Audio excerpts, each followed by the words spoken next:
GHMC రాజకీయం ఆసక్తికరంగా మారింది. మేయర్ విజయలక్ష్మిపై అవిశ్వాస తీర్మానం పెట్టడానికి బీఆర్ఎస్ కార్పొరేటర్లు సిద్ధమవుతున్నారు. అవును, వచ్చే నెల 10తో మేయర్ పదవికి 4 ఏళ్ల పదవి కాలం పూర్తి కానుండటంతో అవిశ్వాసం పెట్టాలని నిర్ణయించుకున్నారు. మేయర్పై అవిశ్వాస తీర్మానం నెగ్గాలంటే 98 మంది సభ్యుల మద్దతు అవసరం కాగా, ప్రస్తుతం బీఆర్ఎస్ కు ఎక్స్ అఫీషియో సభ్యులతో కలిపి 71 మంది బలం మాత్రమే ఉంది. మరో 27 మంది సభ్యుల మద్దతును బీఆర్ఎస్ ఎలా కూడగడుతుంది అనేది సర్వత్రా ఉత్కంఠ రేపుతోంది. అలాగే ఈ అవిశ్వాస పరీక్షలో మజ్లీస్ మద్దతు కూడా అత్యంత కీలకంగా మారనుంది. గ్రేటర్ హైదరాబాద్ మున్సిపల్ కార్పొరేషన్లో మేయర్ పీఠం నుంచి గద్వాల విజయలక్ష్మిని గద్దెదించేందుకు బీఆర్ఎస్ పావులు కదుపుతోంది. మేయర్ వ్యవహార శైలిపై అభ్యంతరం వ్యక్తం చేస్తూ అవిశ్వాస తీర్మానం పెట్టాలని ఆ పార్టీ కార్పొరేటర్లు ఎక్స్ అఫీషియో సభ్యులు భావిస్తున్నారు. ఈ విషయం కేటీఆర్ దృష్టికి కూడా తీసుకెళ్లారంట. పార్టీ అధ్యక్షుడి సమక్షంలో చర్చించి తుది నిర్ణయం తీసుకునే అవకాశాలు కనిపిస్తున్నాయి. మేయర్ పదవి నుంచి విజయలక్ష్మితో పాటు డిప్యూటీ మేయర్ శ్రీలతను కూడా గద్దెదించాలని చూస్తున్న గులాబీ శ్రేణులు పక్కా వ్యూహంతో పావులు కదపాలని భావిస్తున్నాయి. బీఆర్ఎస్ నుంచి కార్పొరేటర్ గా గెలిచిన విజయలక్ష్మి, శ్రీలతకు అప్పటి ప్రభుత్వంలో మేయర్, డిప్యూటీ మేయర్ పదవులు దక్కాయి. అప్పట్లో ఎంఐఎం బీఆర్ఎస్ కు అండగా నిలవడంతో మేయర్, డిప్యూటీ మేయర్ పదవులు బీఆర్ఎస్ కైవసం చేసుకుంది. ఏడాది కిందట కాంగ్రెస్ అధికారంలోకి వచ్చాక మేయర్, డిప్యూటీ మేయర్లు కాంగ్రెస్ గూటికి చేరారు. నగర అభివృద్ధి లక్ష్యంగా పార్టీ మారుతున్నట్లు ప్రకటించారు. పార్టీ మారినా రాజీనామా చేయకుండా ఇంకా పదవుల్లో కొనసాగుతుండడాన్ని బీఆర్ఎస్ కార్పొరేటర్లు జీర్ణించుకోలేకపోతున్నారు. తమ డివిజన్లకు అవసరమైన నిధులు మంజూరు చేయడం లేదని, మేయర్ ప్రోటోకాల్ పాటించడం లేదని తీవ్రంగా మండిపడుతున్నారు. ఈ విషయాన్ని అధిష్టానం దృష్టికి తీసుకెళ్లడంతో ఇద్దరిపై అవిశ్వాస తీర్మానం పెట్టాలనే ఆలోచనకు వచ్చినట్టు తెలుస్తోంది. బీజేపీ కూడా మేయర్పై అవిశ్వాస తీర్మానం కోసం ఎదురు చూస్తుందట.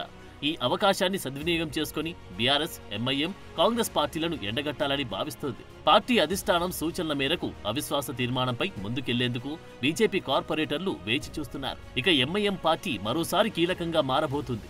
గతంలో బీఆర్ఎస్ కు మద్దతిచ్చిన మజ్లీస్ ఇప్పుడు అధికారంలో ఉన్న కాంగ్రెస్ తో దోస్తి కట్టింది. దాంతో ఎంఐఎం కార్పొరేటర్లు అవిశ్వాసం పెట్టినా ఎంఐఎం మద్దతు తమకే ఉంటుందని కాంగ్రెస్ బలంగా నమ్ముతోంది.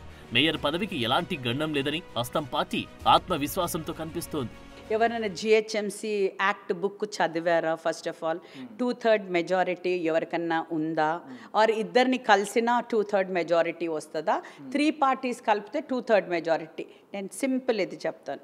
146 corporators, then we have 50 ex officio members. ఒకవేళ ఒక కలెక్టర్కి వెళ్ళి వాళ్ళు ఇవ్వాలంటే 50% మంది ఇవ్వాలి. 98 members should sign and go to the collector. Collector కూడా అవిశ్వాసం పెట్టాలంటే హీల్ ఫిక్స్ అ డేట్, ఒక 15-20 days, 1 month, whatever date. ఆ రోజు ఎందరు రావాలండి? 2/3 ఆఫ్ 196 అంటే ఎంతమంది? 138 members should come and vote. ఎవరు వస్తున్నారు? బీఆర్ఎస్. ఒకవేళ బీఆర్ఎస్, బీజేపీ ఎవరన్నా అనుకుంటే ఇప్పుడు అన్ని 3 పార్టీలు కలుపుతూనే అవిశ్వాసం నెగ్గుతుంది కదా.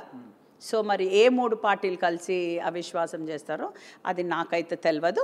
జీహెచ్ఎంసీ చట్ట ప్రకారం పదవి బాధ్యతలు చేపట్టాక 4 ఏళ్ల వరకు మేయర్పై అవిశ్వాస తీర్మానం పెట్టే అవకాశం లేదు. జీహెచ్ఎంసీ పాలక మండలి ఎన్నికలు 2020 డిసెంబర్లో జరిగినప్పటికీ మేయర్, డిప్యూటీ మేయర్లు 2021 ఫిబ్రవరి 11న బాధ్యతలు చేపట్టారు. అంటే వచ్చే నెల 10తో వారి 4 ఏళ్ల పదవీ కాలం పూర్తవుతుంది. అది ముగియగాని అవిశ్వాసం పెట్టేందుకు బీఆర్ఎస్ కార్పొరేటర్లు ఏర్పాటు చేసుకుంటున్నారట. నిబంధనల ప్రకారం అవిశ్వాస తీర్మానం పెట్టాలంటే మొత్తం కార్పొరేటర్లు, ఎక్స్ అఫీషియో సభ్యుల్లో సగం మంది నిర్ణీత ప్రొఫార్మాలు తీర్మానం చేసి సంతకాలు పెట్టి జిల్లా కలెక్టర్ కు అందజేయాలి. జీహెచ్ఎంసీలో ప్రస్తుతం 146 మంది కార్పొరేటర్లు, 50 మంది ఎక్స్ అఫీషియో సభ్యులు కలిపి మొత్తం 196 మంది ఉన్నారు. అవిశ్వాస తీర్మానం నెగ్గాలంటే వీరిలో 98 మంది సభ్యుల మద్దతు అవసరం. బీఆర్ఎస్ కు ప్రస్తుతం 42 మంది కార్పొరేటర్లు, 29 మంది ఎక్స్ అఫీషియో సభ్యులతో కలిపి 71 మంది బలముంది. అవిశ్వాసం నెగ్గాలంటే కారు పార్టీకి మరో 27 మంది మద్దతు అవసరం. ఈ నేపథ్యంలో బీఆర్ఎస్ ఎలాంటి వ్యూహాన్ని అనుసరిస్తుందనేది ఆసక్తికరంగా మారింది. జీహెచ్ఎంసీ పాలక మండలిలో మొత్తం కార్పొరేటర్లు 150 మంది. అందులో 2 ఎమ్మెల్యేలుగా ఎన్నికవడంతో రాజీనామా చేశారు. మరో 2 మరణించారు. దీంతో 4 స్థానాలు ఖాళీ అయ్యాయి. ప్రస్తుతం కౌన్సిల్లో 146 మంది సభ్యులున్నారు. కార్పొరేషన్ ఎన్నికల్లో కాంగ్రెస్ 2 సీట్లు మాత్రమే గెలిచినప్పటికీ లింగోజ్గూడ బీజేపీ కార్పొరేటర్ ఆకుల రమేష్ గౌడ్ మృతితో జరిగిన ఉప ఎన్నికల్లో కాంగ్రెస్ ఆ డివిజన్ను దక్కించుకుంది. తర్వాత పరిణామాలతో బీజేపీ నుంచి 3, బీఆర్ఎస్ నుంచి 18 మంది చేరడంతో కాంగ్రెస్ పార్టీ బలం 24కు పెరిగింది. 5 ఎక్స్ అఫీషియో సభ్యులతో కలిపి కౌన్సిల్లో కాంగ్రెస్ బలం 29కి చేరింది. ఎంఐఎం నుంచి గెలిచిన 44 మంది కార్పొరేటర్లలో ఒకరు మరణించారు. ఎమ్మెల్యేలుగా గెలిచిన 2 ఎంఐఎం కార్పొరేటర్లు రాజీనామా చేయడంతో ప్రస్తుతం ఎంఐఎంకు 41 మంది కార్పొరేటర్లు ఉన్నారు.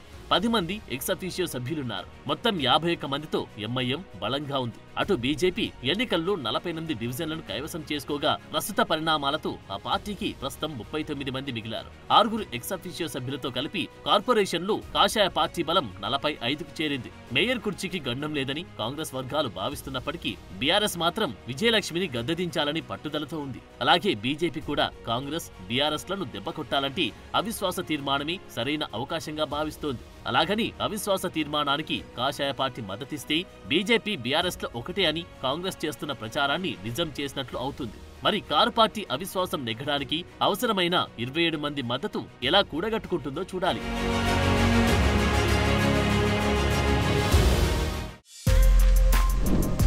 For more videos like this, subscribe Big TV channel.